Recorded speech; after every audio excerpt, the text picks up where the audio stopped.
We are going to start with 3 sounds of the gong.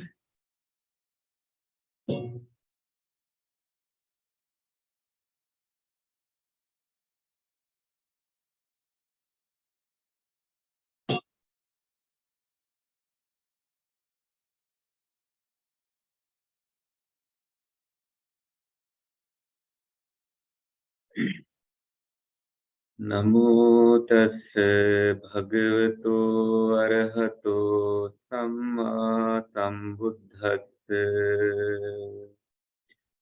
Namo tassa bhagavato arahato samma sambuddhassa. Namo tassa bhagavato arahato samma sambuddhassa. Homage to him, to the Blessed One, the Worthy One, the fully enlightened One. Sadhu, sadhu, sadhu. Welcome everyone to the monthly Dhamma talk of Cambridge Peace House. And we decided to do the talk today because the next Monday is coming on the Memorial Day. So people can have a good break also from Dhamma, any meditation. And if that is not something you want to do, so you enjoy your day, whatever day you like doing. Let's begin the event with some simple guided meditation. So I invite you all to find a comfortable seat and prepare yourself for some 20 to 30 minutes of guided meditation.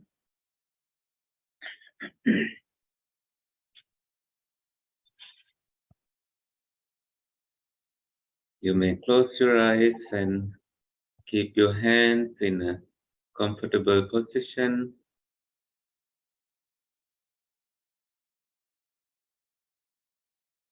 Notice your shoulders and your sitting bones supporting your meditation. Keeping a gentle smile on your face.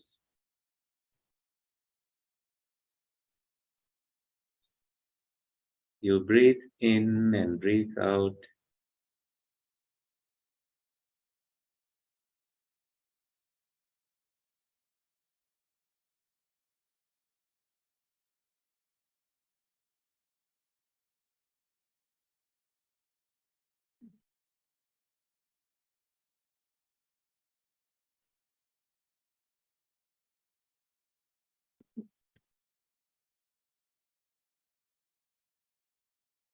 Your body is in upright position,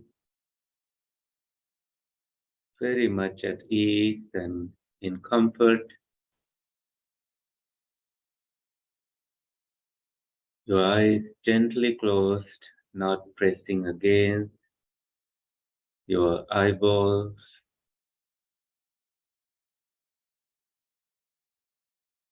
Your body connected with the ground in such a way that you feel deeply rooted with the ground. Seated like a statue,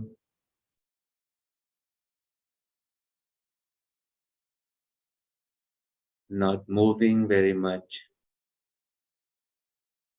You can quickly scan your body as you let go of seeing, hearing, smelling, tasting, physical sensations and thinking, other than paying attention to the instructions and following this guided meditation.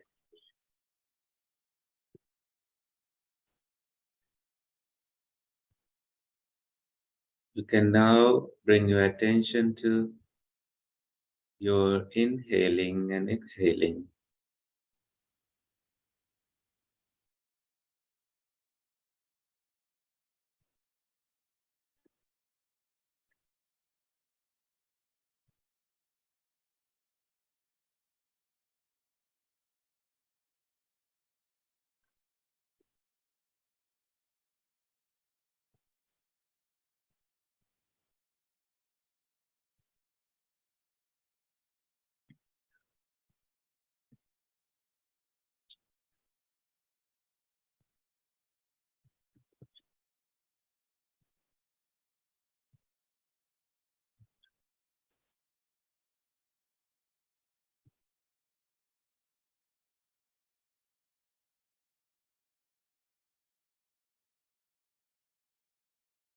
Mindfully you breathe in, mindfully you breathe out.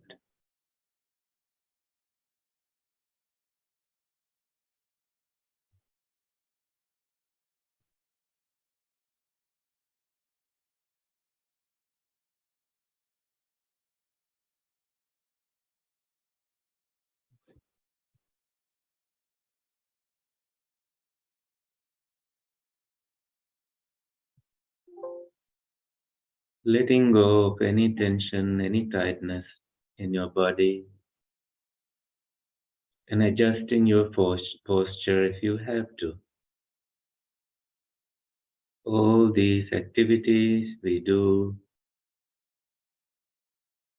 very much aware and mindful.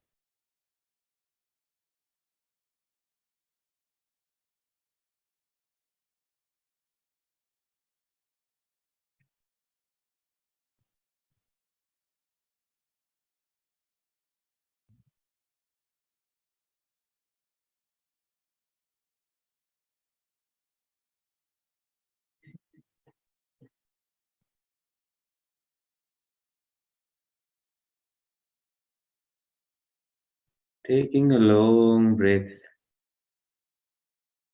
you are aware of it as it happens,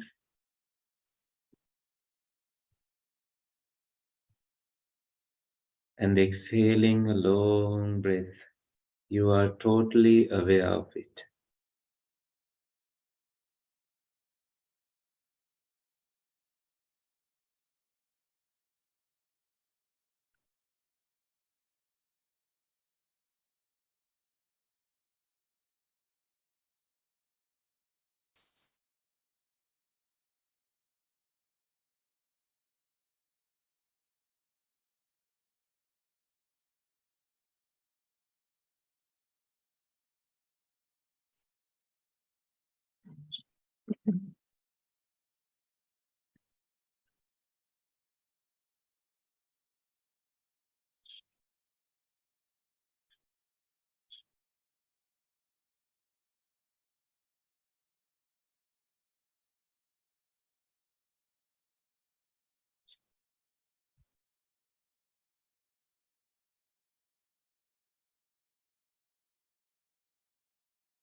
Mindfully you breathe in, mindfully you breathe out.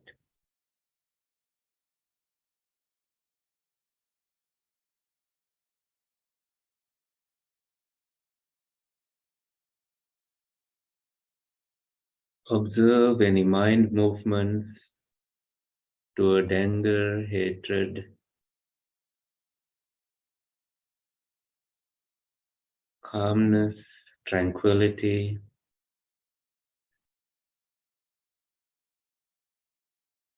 allowing more positive things to make space in your body, in your mind, and quickly using your wisdom and the ability to let go of any tendency toward aversion.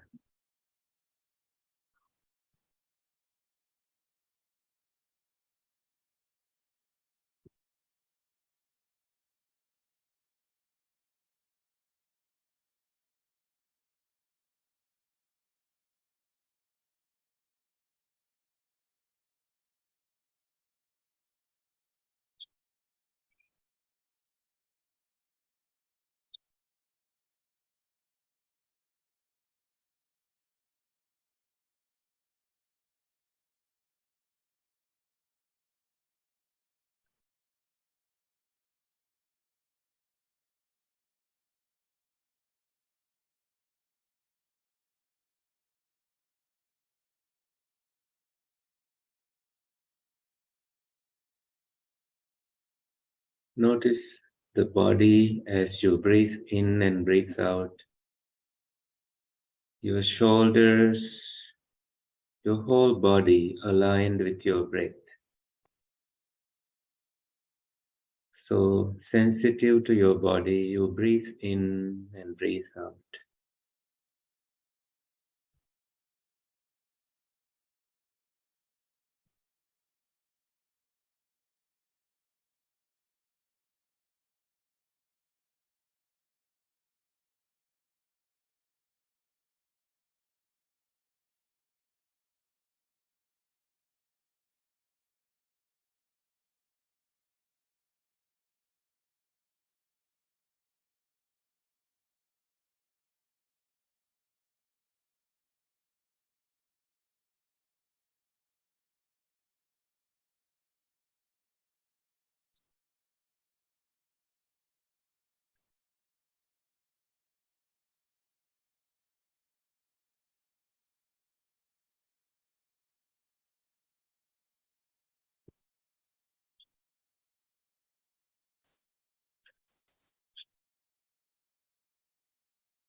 Breathe in and breathe out, observing how subtle your breath becomes, and your mind is still able to notice the subtlety and stay with it.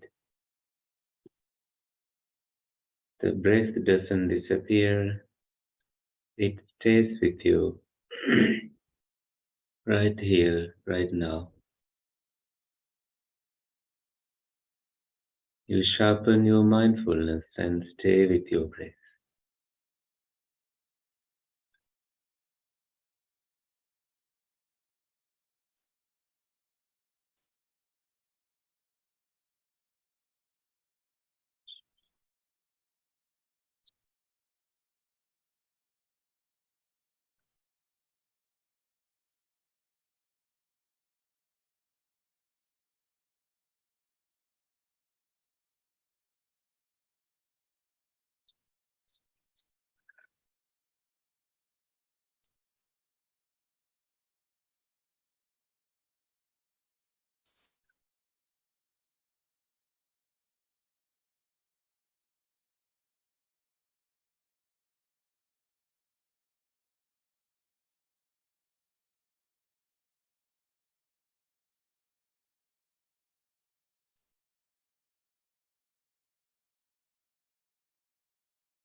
you can end the meditation now and join the Dhamma talk.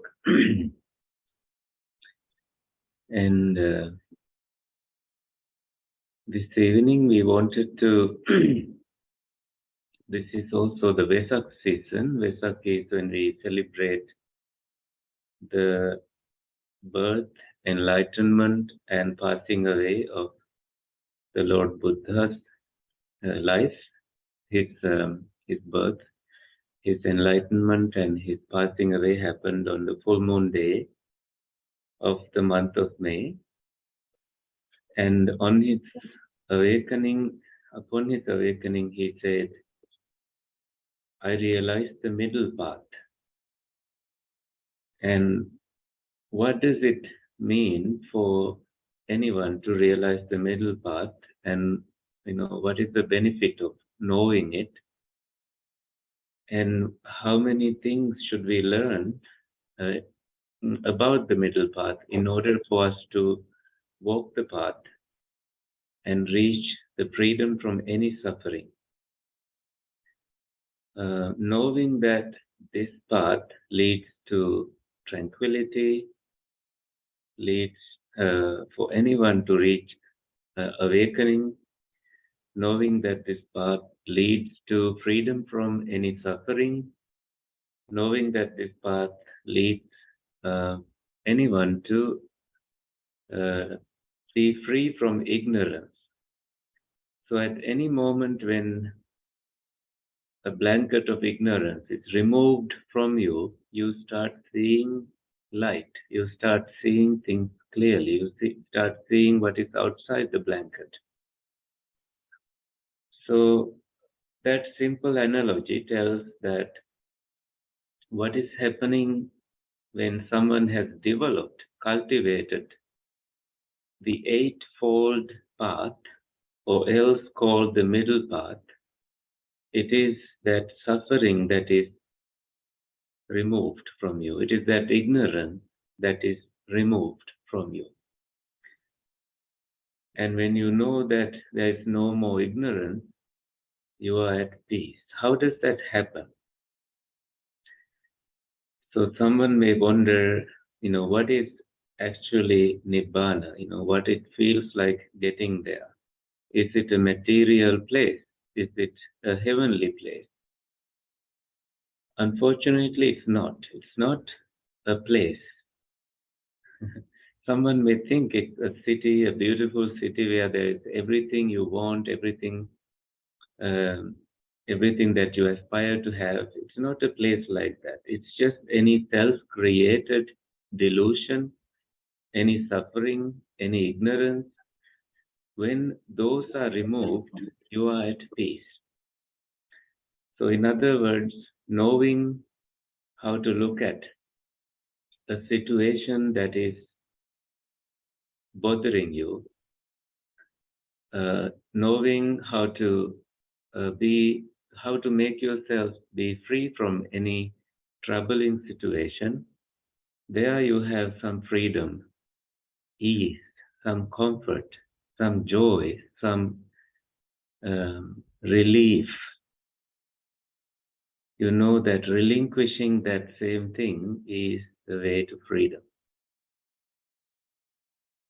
So looking at the middle path, the Buddha said, I have cultivated what I had to cultivate. That means he identified the 8 factors of the Eightfold Path, starting from right view. Then next one is right thoughts. When someone has a good view, they naturally have right thoughts. And when you have right thoughts, you speak right words. And when you speak right words, your actions, bodily and physical actions, become harmless. And when your physical actions become harmless, your livelihood, the way you live, become harmless. And when you become harmless in your livelihood, you make an effort to cultivate your mind further, remove yourself from any wrong intentions, wrong uh, views, and so on. And when you make yourself free from wrong, effort, you have right effort to cultivate wholesome states in your mind. Like mindfulness is very wholesome, and cultivating right joy is very wholesome, and cultivating factors that lead to awakening, these are wholesome factors like equanimity, um, and cultivating investigation, right investigation, and any wholesome quality, earning merit. So all these ways you can have peace inside your mind, and then right mindfulness on its own is one of the aspects of the Eightfold Path. The last one is right concentration. So let me list them down again. If you like lists, it begins with right view, and then to right thoughts, then right speech. Number 4 is right actions. Number 5 is right livelihood.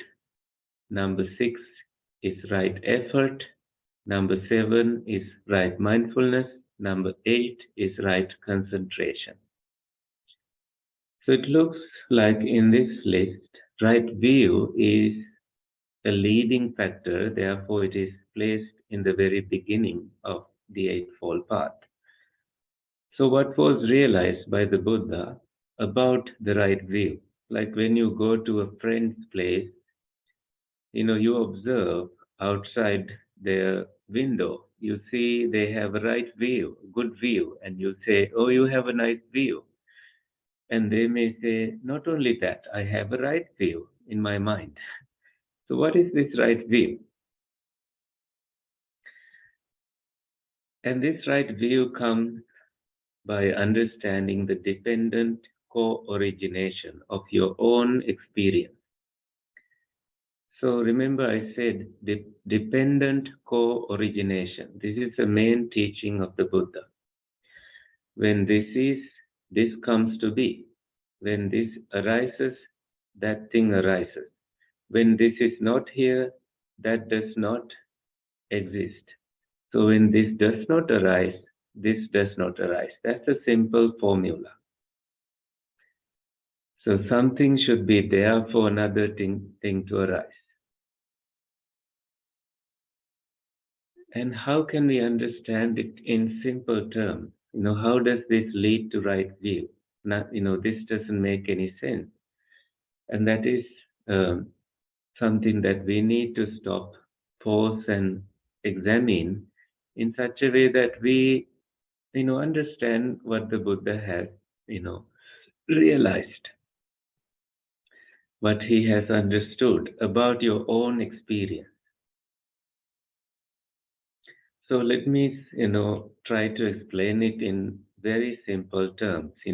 This is very profound teaching, and it takes um, thorough attention and deep reflection for you to understand this teaching. And it has, I've done many analysis on this, when I take a bus, so when I meditate. So, don't worry when you don't understand it in your first attempt, but gradually you will be able to make sense of it. Suppose you see a blind person; they cannot see the outside world. That means their sense of sight is turned off. That they are not conscious on anything, any visual thing outside in the outside world. But they can hear. They are not deaf. They can smell things.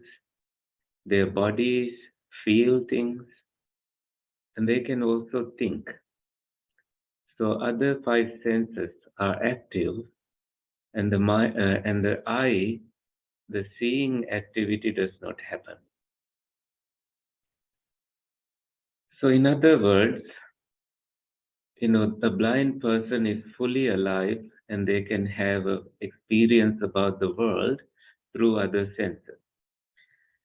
And when we meditate, we close our eyes so we are not disturbed by any sense of sights any seeing, anything that we see.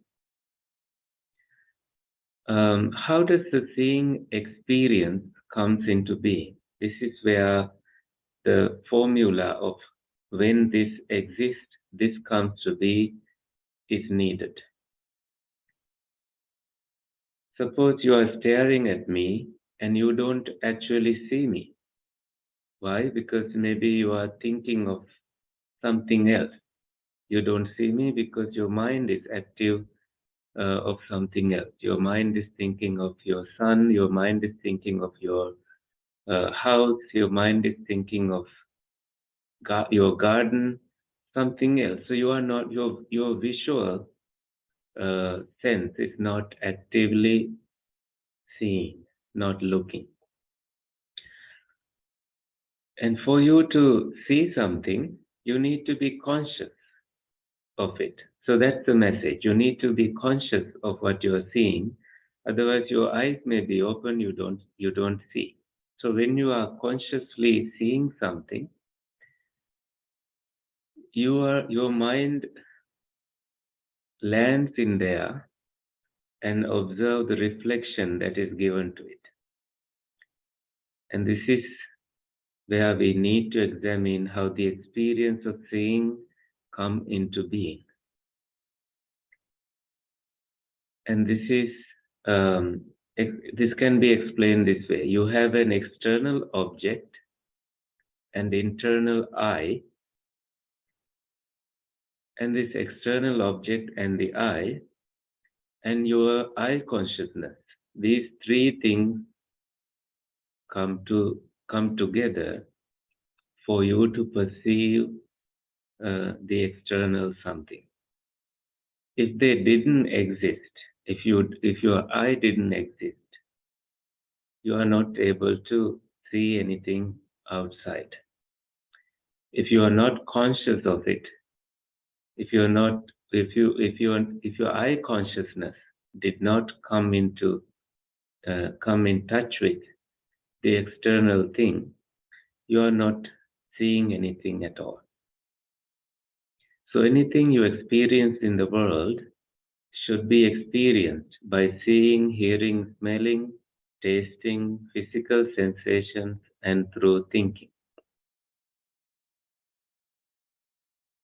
So what you think about your past, you are thinking of it right now. What you think of your future, you are thinking of the future right now. So the past and the future are delusion. Right now, it's all what we have is right now. Right now, you are thinking of it.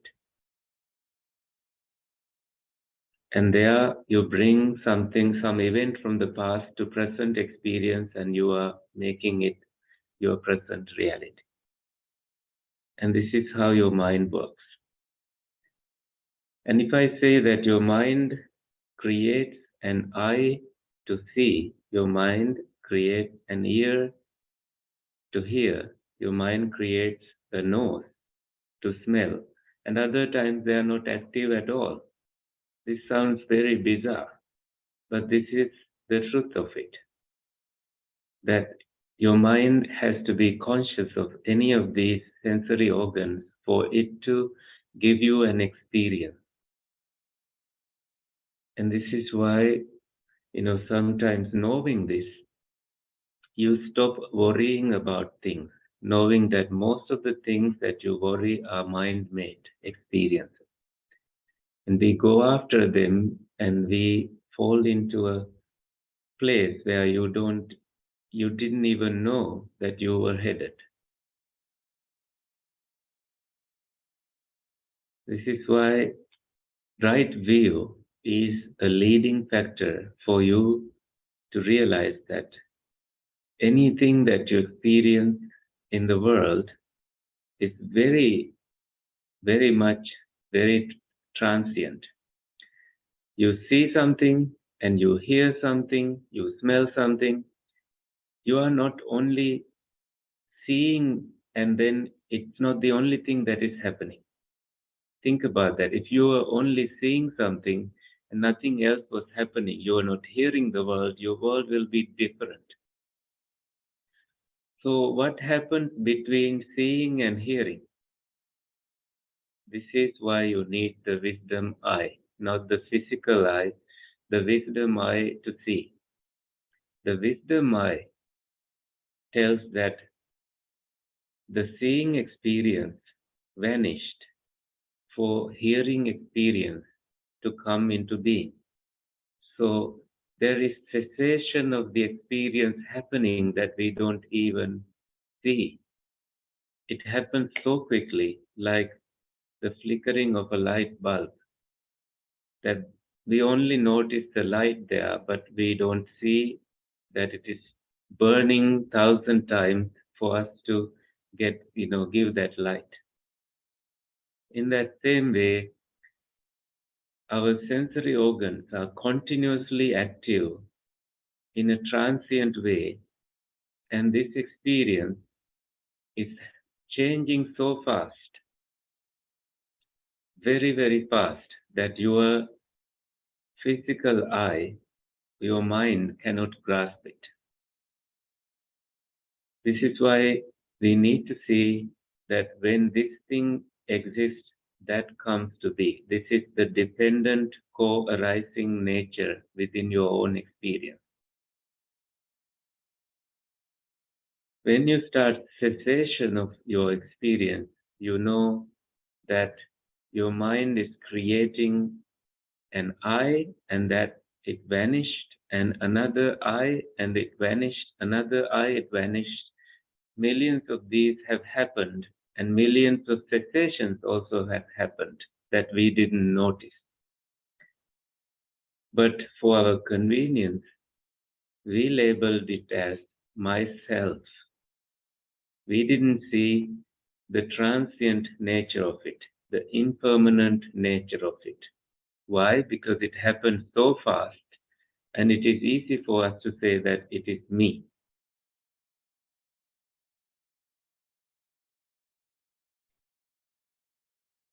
If seeing was the only thing that was happening, then all the other senses should be inactive. And we should never hear, we should never smell, we should never taste, we should never feel the physical body. We should only visually see things, and that's only the permanent thing. Right? Because other things are also happening, and seeing also is multiple aspects. Multiple seeings happen in any given moment. So many experiences happen. Many experiences also cease. The cessation also happens right there. Knowing thus, will you say it is yourself to any of those conscious moments, knowing that they did not last even a millisecond? This is why right view tells you that there is no use of holding on to anything. Right view tells us that anger, frustration, attachment, wanting, any of that, you can use dependent co-arising and dependent co-cessation to see their arising and cessation right here, right now. All you need is the right view in the middle path, the first aspect of the Noble Eightfold Path. This is what was seen by the Gautama Buddha when he became enlightened, and he abandoned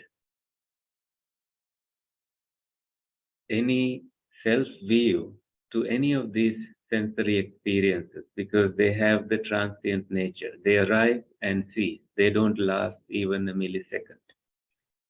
And this happens so fast.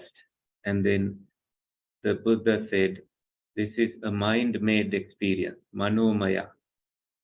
Mind is the forerunner, manopuppangama dhamma. And mind creates an eye, ear, nose, tongue, and other times they don't even exist. The physical eye, physical nose, physical tongue, all these are inactive all the other time. Only when you are tasting them, the mind can create that tasting experience. Otherwise, if you are burning your tongue, it's just a bodily experience. It's not any taste, unless what is burning had any taste. That's only the mind notices it. And it happens so fast. So, what is happening in your thinking? In that thinking experience, also, you bring something to your mental experience and you start thinking and thinking and thinking, and that is your mind being active at that time. And it also happens very, very, very fast. Knowing that it happens fast, you also need to see with your wisdom eye that it also vanished that fast for another experience to come into being. When you know this way, anything that happens to you, you will not take it personally because it's just the way things are. Your wisdom eye teaches you to lead your life with wisdom. You can let go of anything easily with this kind of wisdom that you cultivate.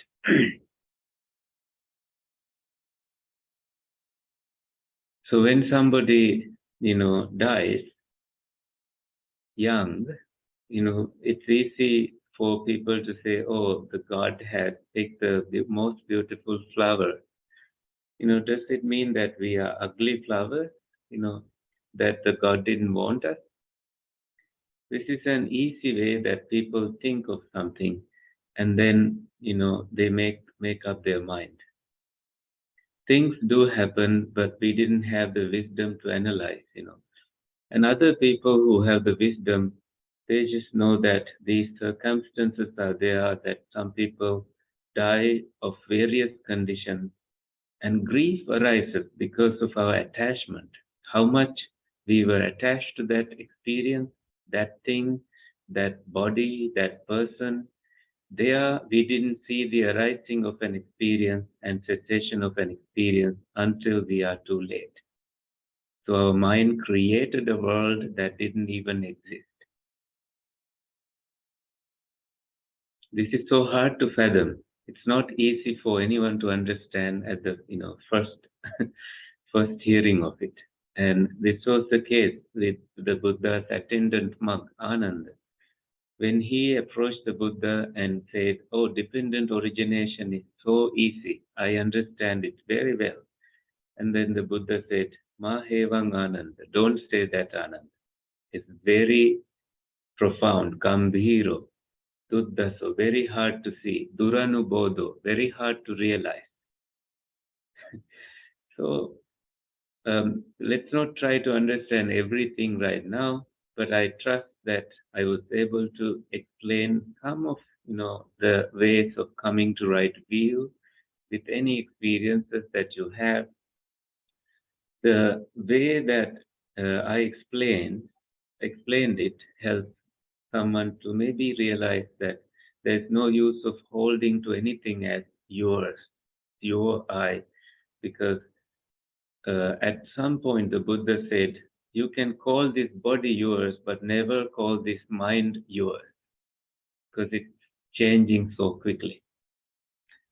But it's obvious that the body you calling your body yours, the body will live, say, 80 years and it will be vanished. At least by then you know that the body vanished and you will stop calling it yours.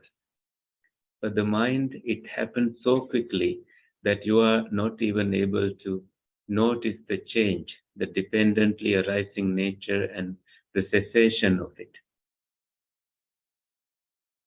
When you come to realize when your view is purified this way, you naturally, with wisdom, begin to let go of things easily and use right thoughts. Cultivate right thoughts. Thoughts of detachment, thoughts of letting go, thoughts of not harming yourself or not harming anyone, thoughts of freedom from aversion, freedom from anger, freedom from grief.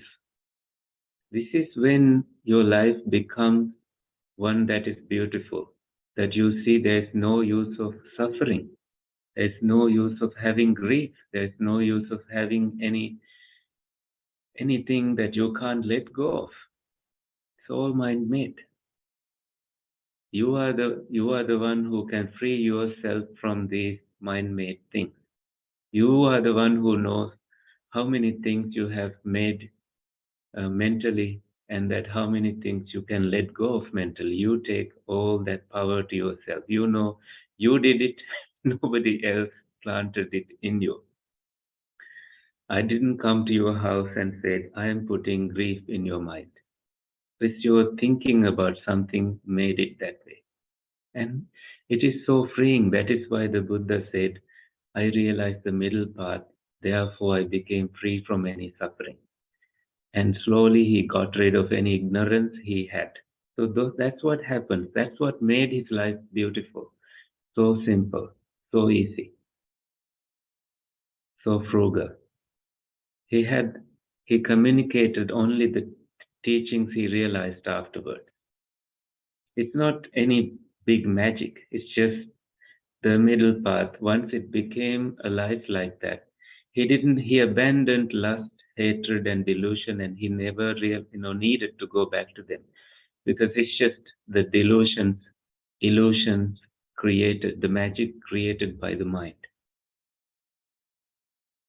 When his thought became so clean like that, his words became so clean. His words became so clean, so actions became clean. Actions became right, and livelihood became so clean. He lived a monastic life afterwards, non-harming, not harming anyone. Anything he was given, he did not have any attachment to it. He just used them, let go, that's all. And that is how right view becomes the foremost thing in the Eightfold Path. And you make the right effort to cultivate this mind, and it's like gardening, keeping the good ones and removing the weeds. And that kind of mind is so clean, so beautiful, it's gorgeous, everyone loves it. There's nothing else that could happen. So easy when you realize this Dhamma. It's not a place you go. Once you have cultivated this path, the Buddha said, Bhave tabbancha bhavitam. What had to be cultivated was cultivated by me. Until then, he didn't say he had realized it. Until then, he didn't say he was enlightened. Because any egoistic achievement is just mind-made. So, from right effort, he was in right mindfulness. He cultivated right mindfulness, went to right samadhi, right stillness, right concentration, and observed how the experience coming into being and how the experience, how the cessation of the experience happened. So that's how the right view comes to the forefront of the Eightfold Path. And we can talk about it other time. When we discuss, we have now a sutta study on Thursdays, and on our meditation days, midday meditations, and other times you can check out our website on cambridgepeacehouse.org and attend to these events and see how this Dhamma teachings help us understand life in general and how to live at peace. in any given situation. Thank you for listening. Any questions? We have about 4 minutes. Tala, you were here during the day today, and maybe you happened to listen to this twice today. How blessed is your life? Oh, it is wonderful. I am glad to listen to it many, many times. Thank you. You were learning it from Bhante Samit, and I was only listening. I was just interrupting. But 2 times, you are the winner. I think I'll listen 100 more times, slowly. So glad to hear that. Nada, do you have any questions or anything you like to say? Other than it's so nice to see you and hear you again. It's been a couple years, I think. 2 years. Yeah. A year and a half, I think, yeah. Yes, we will continue to do this every last Monday of the month. Okay. Not the last month, it's not in December. And we also have other events on Mondays that Bhante Samhita and I will be doing these sessions. When I'm here at Peace House, if I'm not traveling, I'll be sitting with him. We will try to do more online sessions. So far, we have this event, and we also have Thursdays at 5:30 p.m. Learning maybe Dhammapada, a verse from the teachings of the Buddha, and going to a story to understand it and see the depth of it. So we will try to make it simple for everyone. Not always talking about dependent origination and cessation.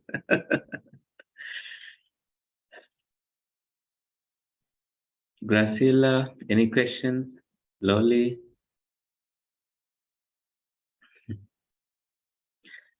Graciela is muted.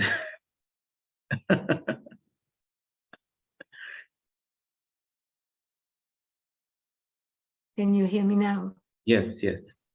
Sorry. I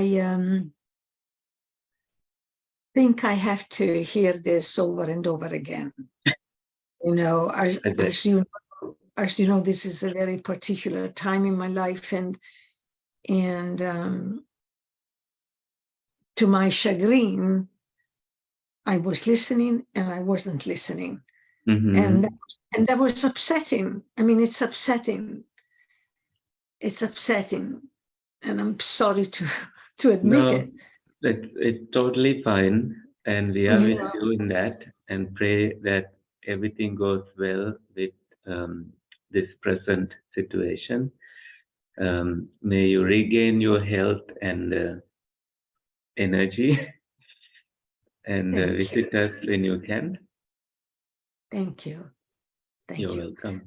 I will be in touch. I would like, of course, if it's possible, if it's so possible, of course, I would like to come to Peace House, and I feel like I need to come. Anytime, please. Just so you know, this is recorded, and we will upload this talk to YouTube of Cambridge Peace House, so you can maybe listen to it if you want to clarify certain things. Okay. But thank you for joining. Have a beautiful rest of the day. Thank you, Cora, for being here, and see you next time. Thank you, Bhante. Good night. Thank you all. Thank you. Good night, Cora. Thank you. Good night. See you next time. Everyone. Good night, Lolly. Good night.